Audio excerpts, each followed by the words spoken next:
This podcast is sponsored by the valleygivesback.org.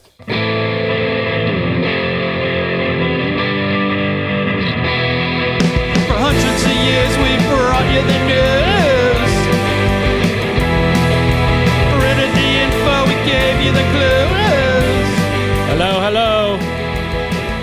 This is Eugene Driscoll of valleyindy.org. Welcome to Navel Gazing, the Valley Indy podcast. I hope everyone is well. You know, COVID's been with us for more than a year now. It's still with us like a thorn in our shoe, but we're getting vaccinated. I'm supposed to go Sunday. Hopefully everything goes well there, but light at the end of the tunnel, right? So before I get into it, this episode is going to be dedicated to, well, it's not dedicated, but it's going to be, I'm going to play audio clips from a March 29th meeting of the Ansonia Planning and Zoning Commission, during which they heard comment on a proposal to build a motel at 557 Wakelee Avenue. That's the site of the former Raps Paradise Inn and Motel Benny and John J. Sullivan's restaurant. And at that meeting, by the end of it, they had tentatively scheduled a formal public hearing April 26th on this application. And again, it's an application to build a 25-room motel off Wakelee Avenue with a gas station, little convenience shop, and bar restaurant as well. If you want to look at the plans, anything like that, go to the City of Ansonia website. That's cityofansonia.com. Go to meetings and minutes and go to planning and zoning. And they posted all the plans.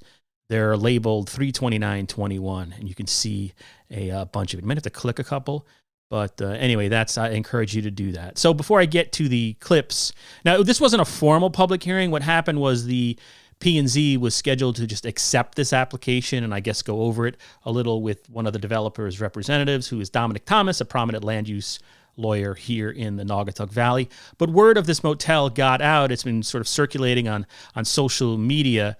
And so people, at the beginning of every meeting, there's a public comment where you can comment on anything you want or anything that's on the agenda. And so about 8 or 9 people chose to do so. You'll be hearing from them in this broadcast. And then I have like an extended clip of Dominic Thomas talking about this proposal. But before I get into it, I want to read a word from our sponsor, valleygivesback.org. Okay? Is that okay with you? Thanks.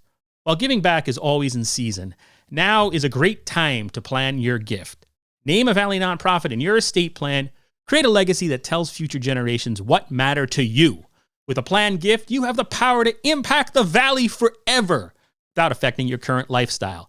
Your action will inspire others to make a difference in their own way. Remember the Valley. Ask your accountant, financial planner, or attorney about planned giving options. Plan now. Give later. Impact tomorrow. Learn more at valleygivesback.org. Another thing happening, I'm a one-man operation, all right? I'm completely overwhelmed, but May 4th is the Great Give. Once a year, I ask readers to donate money to keep this publication going. My operating budget is something like, I don't know, $100,000, $120,000 a year. I'm not the bean counter here. That's Paul Bass, the New Haven Independent and the Online Journalism Project. I am a cog in the wheel. I am merely an employee. But I take it upon myself every year, in addition to writing grants to keep this thing going, grant applications, I try to raise $10,000 for readers, and that's from readers. And that's coming up May 4th. The Great Give is a 36-hour fundraiser online May 4th. During that time, I will be stuck in my basement interviewing other nonprofits here in the Valley, explaining what they do and how you can help them. It's awesome. Donate to them, donate to this organization, come together. The Great Give is May 4th. I'll be reaching out. I gotta order postcards. I gotta send out 100 postcards. I gotta do all kinds of prep work. I gotta go to area restaurants and get gift cards because we tried to, give. That was really successful last year. I gotta prepackaged coffee cups. I am overwhelmed. In addition to covering the news, which has been really busy. I haven't done one of these podcasts in a while because it's been lost dogs on cliffs, brush fires, all kinds of stuff going on. We've written 6 articles on the Derby budget. Who else has written 6 articles on the Derby budget? Ladies and gentlemen, one of the reasons I asked you to consider donating May 4th to the Great Give, Valley Indy specifically. But all right, enough of that. So if you're not aware of this, I mean, this was definitely the most read story. A motel on Wakelee Avenue at former Motel Benny, it's going to raise questions. It's just the nature of what's going on. So I wrote an article, and it begins: the public will have a chance April 26th to formally weigh in on a plan to build a 25-room motel on Wakelee Avenue. The move comes after about 8 members of the public, including neighbors, spoke out against the plans during a meeting of the Ansonia Planning and Zoning Commission on March 29th. Speaker said they're worried a motel will attract a criminal element to Wakelee Avenue. Motel is next to exit 19 off Route 8 North. So it's sort of near Tri-Town Plaza, if you don't know where that is. But all right, so without further ado, here's the first speaker. Now, I edited these clips down, especially the first speaker, with apologies to Matt McGowan, the first speaker. He had an echo going because people forget to mute themselves. So it was hard to listen to the whole thing. And it's hard enough to get people to listen to local news. So here's Matt McGowan expressing his concerns. Matthew McGowan.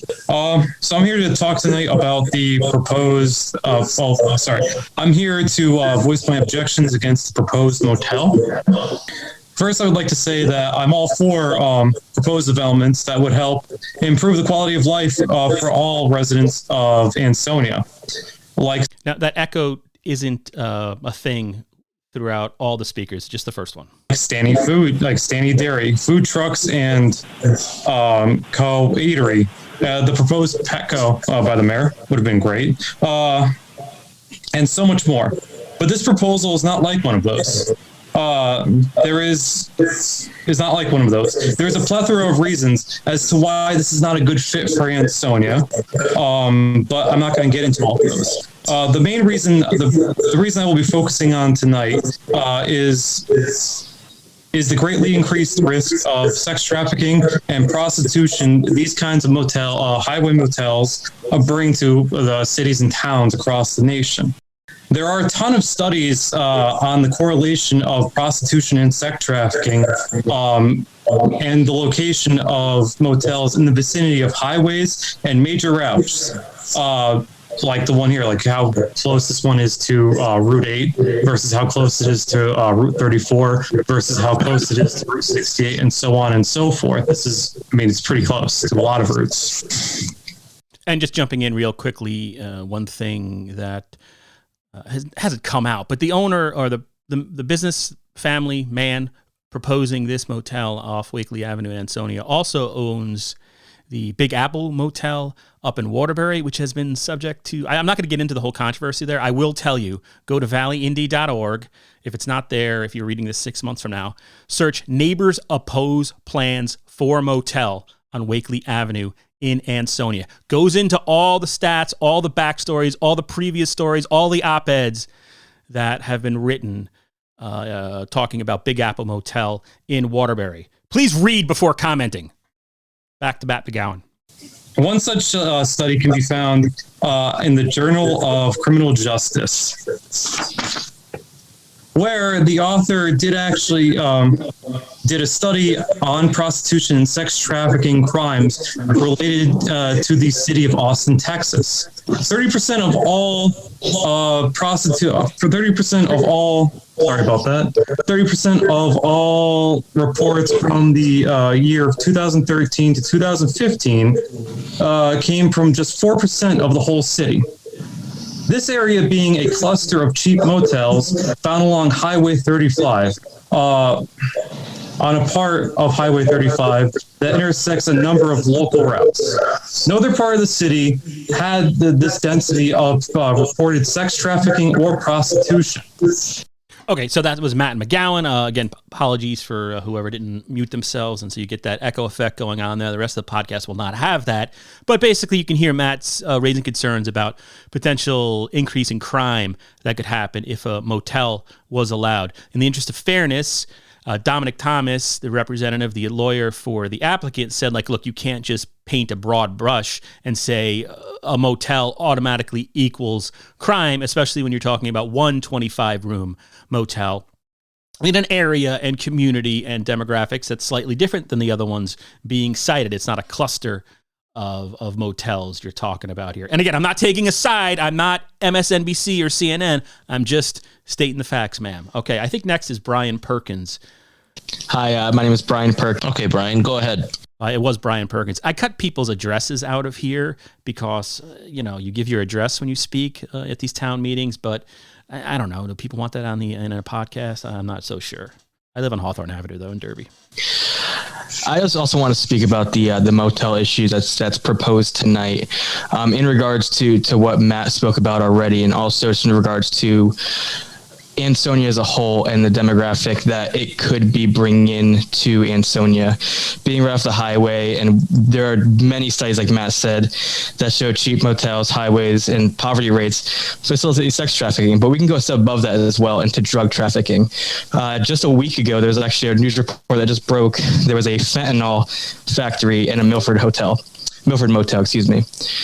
There are issues with, crime as it is in Ansonia. We've had a lot of shootings on the north side, the west side, just this year alone. I just feel that going forward and going ahead with this kind of establishment and in the location it is right off the highway will more so overwhelm our police department. And I don't mean that in a bad way. I'm not saying they don't do a good job, but what I am saying is that there are a lot of crime issues in Ansonia already, and I feel like we should be focusing on those before we go ahead and try to focus on a development that may impose more of that crime, more of those issues. And it's just something that I feel like Ansonia doesn't need right now, especially with, the way the housing market is going forward. There's a lot of potential home buyers, and we want to attract those people to Ansonia. We want more people in Ansonia.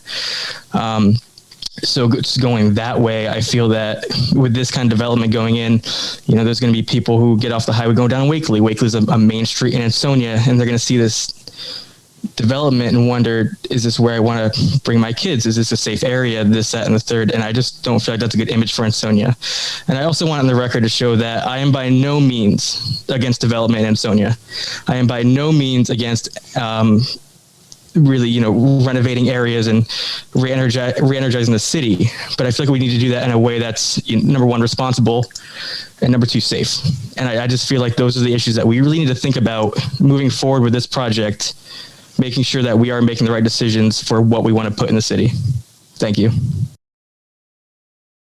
All right. Yeah, I should turn my mic on. So, yeah, that's Brian Perkins. So you had Matt McGowan, Brian Perkins sort of putting forward this big picture general statement that a motel will equate to an increase in crime. Next two speakers, two or three, are people who either live close to the proposed location there. And it was a banquet facility. John J. Sullivan's Motel Benny was a bar, restaurant, live entertainment, and like a place where they would have banquets. Went to a couple there over the years on various municipal functions. But anyway, now let's hear from people who live near, or one gas station operator who has a gas station right up the road. Because again, there's a gas station. I don't know if I mentioned at the beginning. It's motel, gas station, bar, restaurant, like a little mini rest stop there, right off Route 8, Wakelee Avenue, Ansonia. Hi, John Mazzoni. I actually live right around the corner from where this is proposed to. I oppose this construction, knowing that Nolan Field is literally walking distance from this proposed hotel / gas station. Knowing that kids come from the other side of Ansonia and will walk over to this park, and knowing that there's going to be a hotel sitting there. I totally oppose to this. I have children, and if they were to walk down Wakelee Ave, this would not want to be, I moved to this town back in 2003, and it's been granted. I understand the banquet facility has been closed since 2016, but I would assume or oppose for, or actually agree for something else to be put in that location. That location is literally too small to put a gas station and a hotel in. That's my opinion. What if you were to get, tractor trailers coming off of Route 8 and they see a hotel? They're going to try to pull in, and it's not big enough for them to even turn around in. So Dominic Thomas, later on, I don't think I have it in this particular clip that I pulled, but he says that Dominic Thomas is the lawyer representing the applicant who wants to build a Motel gas station and some other stuff there on Wakelee Avenue. He says property's plenty big enough. We won't have a problem with tractor trailers. There's room. So here we go. More from the public comment portion. Hey, hello, Melissa Smith. I am part owner of Smith Ansonia Shell, 8 Great Hill Road. I do want to bring up that the crime rate at Smith Shell has gone up in the recent months, which is police record. And to have a hotel right around the corner is not going to make things for the community any better. Yeah, actually, my name's Dan Buckley. There's 3 houses directly across. And actually, I'm just reiterating the same thing everybody else is. This is Dan Buckley, by the way. He lives across the street from the proposed motel. Nolan Field, the increased crime rate. Traffic. We've been in this property since 86. So back when Raps owned the property, which was great. And when John J. Sullivan's went in, that was a great effort. And Molto Bene. This one's, we would love to see the property because it's not good having a vacant property right across from your house. But this one just seems like not the best, to put it mildly. That's it. Okay, so that gives you a general taste of what the comments were like at the March 29th public comment portion of the Ansonia Planning and Zoning Commission. And again, at that meeting, now, technically, because these uses are permitted, you're allowed to put, it's commercially zoned for mixed use, I believe. I may have just butchered that. But according to Dominic Thomas, you're allowed to put a motel there. You're allowed to put a gas station there. There was some question from a city planner whether you could do all these different uses on one piece of property. So that may come up again. Because so many people spoke out on this subject March 29th, the commission decided to schedule the public hearing for April 26th. Now, I'm recording this April 8th. I will warn you that these things can change, and I don't get notified. It's one of the frustrated things of being a reporter in the Valley. But you can check cityofansonia.com. Check their that's what I'm going to do. As the date gets closer, just make sure it hasn't changed. And if you want to weigh in, you can do so. You can also find out who your representative is on the Ansonia Board of Aldermen and ask that person to keep you in the loop as well, because, hey, that's what they're there for. Okay, so now I believe at this point I have an extended comment from Dominic Thomas. I think it's fair to present both sides, especially when they were both readily available at a public hearing. And Dominic Thomas spoke for a long time. This is edited. I'll say that right now, but he sort of introduces the project. He talks about how it's an allowed use in the city of Ansonia and how that's important, because his theory here is that, well, if it's an allowed use, the assumption is that it's appropriate. So here is Dominic Thomas, I think. I would like to begin by stating, and sort of in response to some of the questions, that the reason this is a site plan is that the 3 uses, the multiple uses in the building, the use of the motel and the use of the gasoline retail service are all permitted uses within the commercial zone. And that is why it's not require a public hearing. That is why it is just a site plan application. And given the way zoning is set up, it is implied then that there has been a determination that these uses are appropriate for the commercial zone.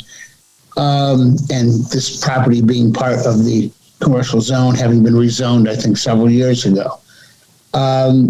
As you can see, so we have a piece of property, obviously, as you are aware of, that is located at 557 Wakelee Avenue, is located in the C zone. It's the former site of the Raps Paradise Inn and other catering and restaurant venues. It's currently vacant and has been for some time.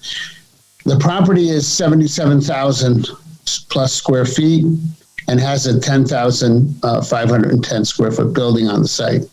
just want to remind people that this podcast is sponsored by valleygivesback.org and that the Great Give is scheduled for May 4th, 2021, 36-hour fundraiser during which you can donate to the Valley Independent Sentinels, keep this site alive, keep local news alive, or donate to the Valley nonprofit of your choice. Great Give, May 4th and May 5th.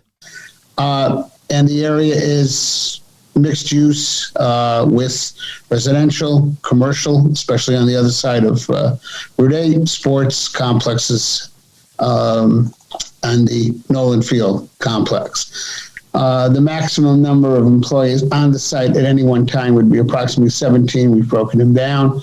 And there's more than adequate on-site parking for employees. Again, and to somewhat respond.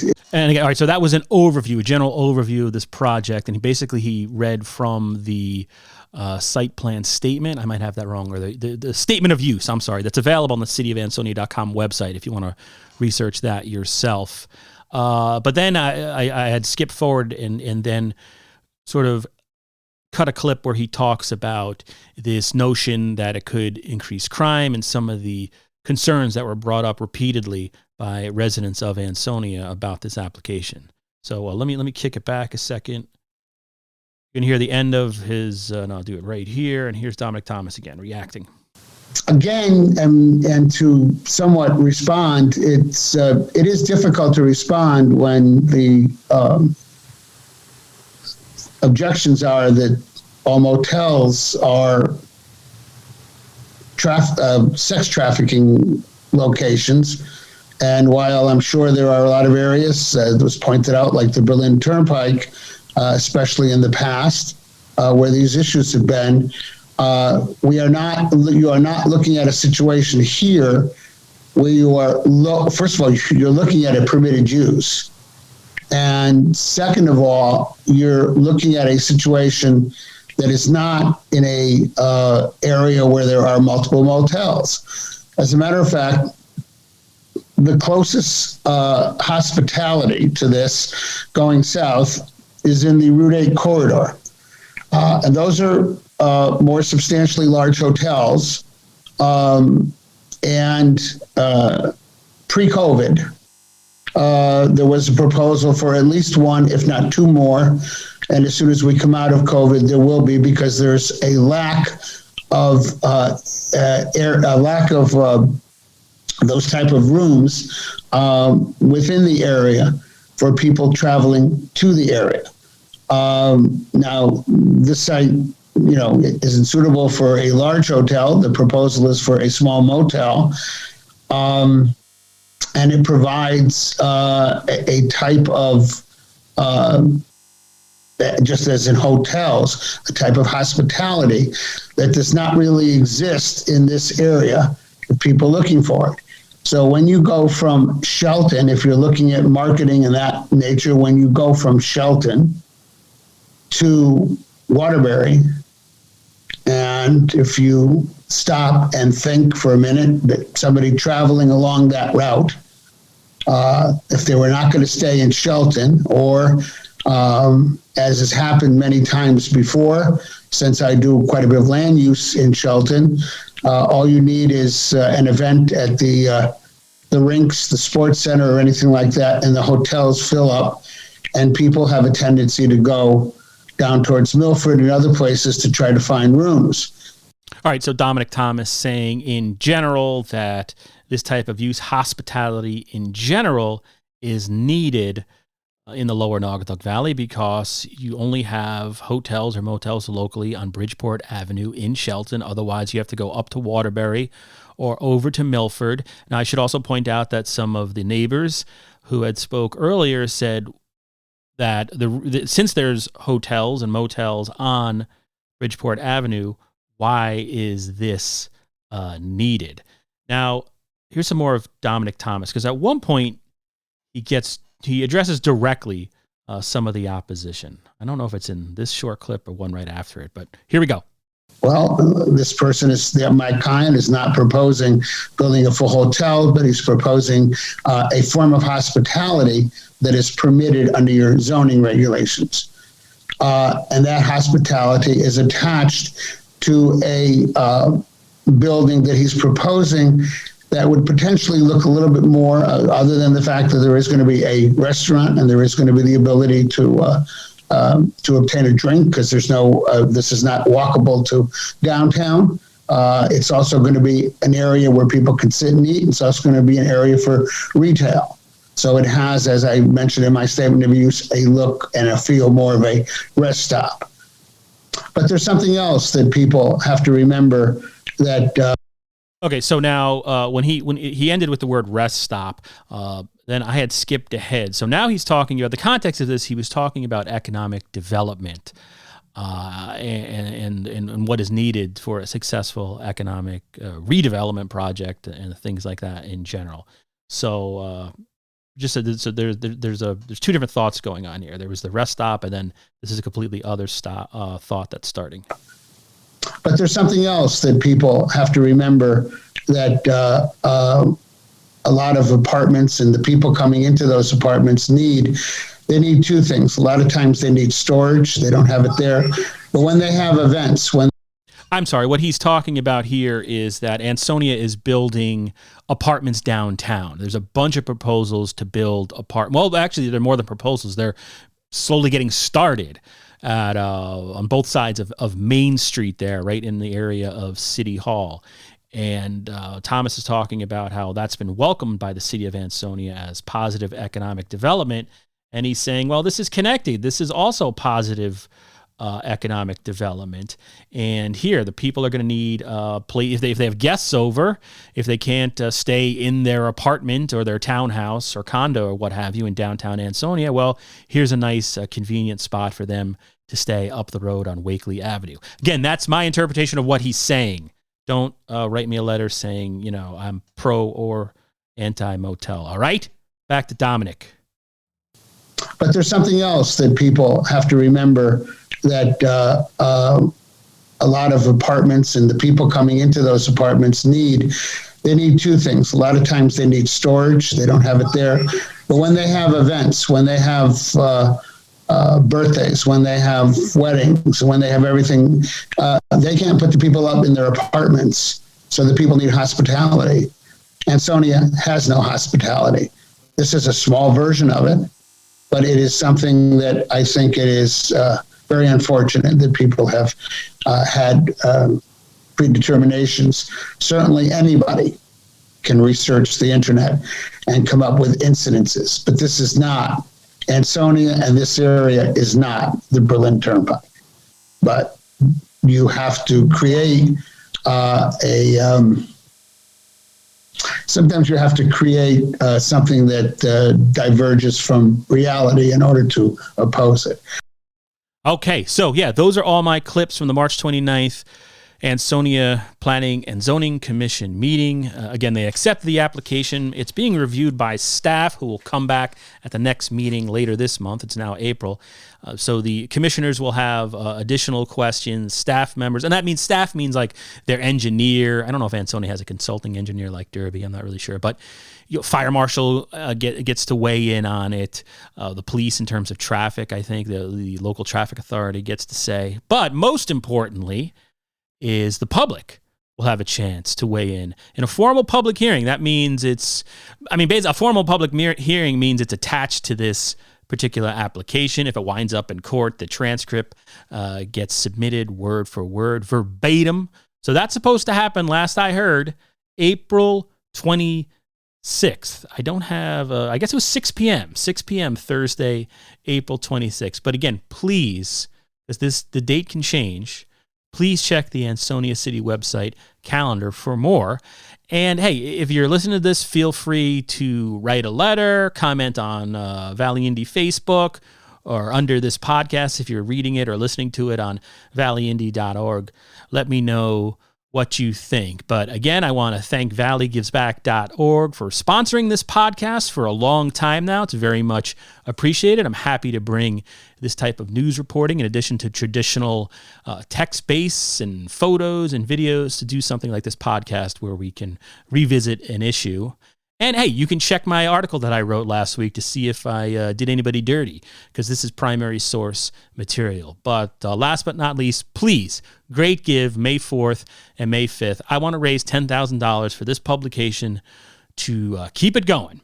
That's my goal every year for, a long time now, raising $10,000 a year through readers. It's our one-time year. We ask for donations through the reader drive. And that's the great give, May 4th, May 5th, 36-hour fundraiser. I'll be on Valley Indie Facebook streaming for as long as I can until I collapse, interviewing other nonprofits about what they do in the Valley, what their mission is, how they've been affected by COVID, whether it be health-wise or counseling-wise or economic.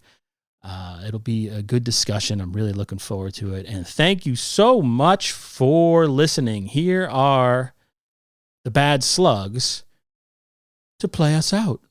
I don't know who us is. For hundreds of years we've brought you the news. Printed the info, we gave you the clues. Owners' profits were always sky high. Changing market now threatens our lives.